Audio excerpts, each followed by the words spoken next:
Listen to me good, because it's going to be a lot of information coming at you fast, but it's super important that everybody in the United States hear this. You can download it, you can share it, you don't need to tag me. It is just information that you guys need. When the big, beautiful bill was signed into legislation via Congress, it allocated $170 billion. That's already happened to ICE, to the Department of Homeland Security. There is another bill that Congress is about to pass for another $28 billion to go to the FBI as well as ICE.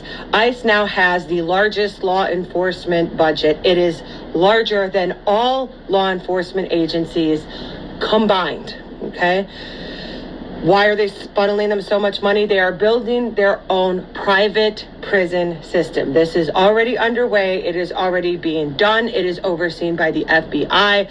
They don't answer to the judges. They don't answer to anybody but the President of the United States. So the President of the United States of America will have his own prison system. It is an industrial prison system. He profits off of people being in jail, okay?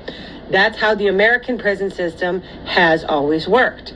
ICE agents are able to act with full impunity, and they are going to get paid for imprisoning you. ICE agents are also being trained by the IDF, which is the Israeli Defense Forces. The IDF is the Israeli army that is responsible for committing the genocide against Palestine. I'll let you fall down the rabbit hole and watch all of the footage of all of the horror they are inflicting upon the Palestinian people. But these are the people responsible for training ICE in crowd responses. So ICE's job is to specifically antagonize the American citizens so that they can act with full impunity, whether it's murdering them or imprisoning them. If they murder you, then they get rid of what they would consider a dissenter. If they imprison you, then they have a slave to make money off of.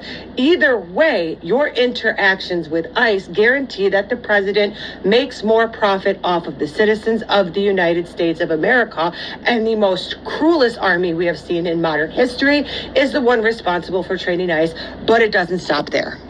Larry Ellison and Peter Thiel are American billionaires who are Israeli Zionists. They are outwardly donating money to the IDF, the Israeli Defense Forces. They are in support of Israel and the current genocide happening to Palestine. These are American billionaires, and they are billionaires by way of developing AI surveillance software.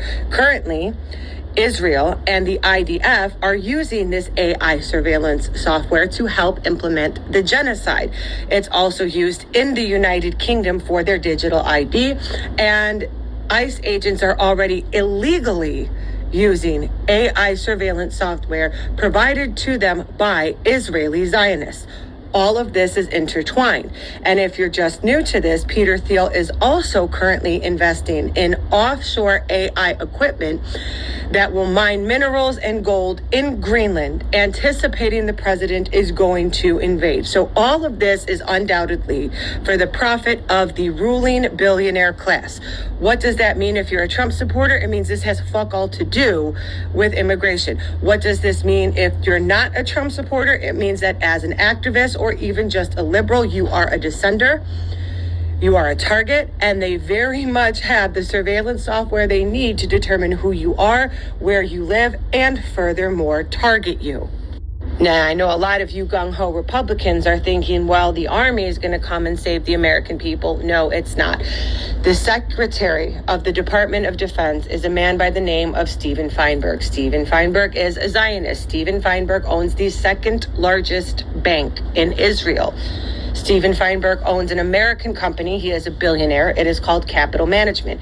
Capital Management's sole purpose is to provide privatized military contracts to the United States Department of Defense, which he is the secretary of.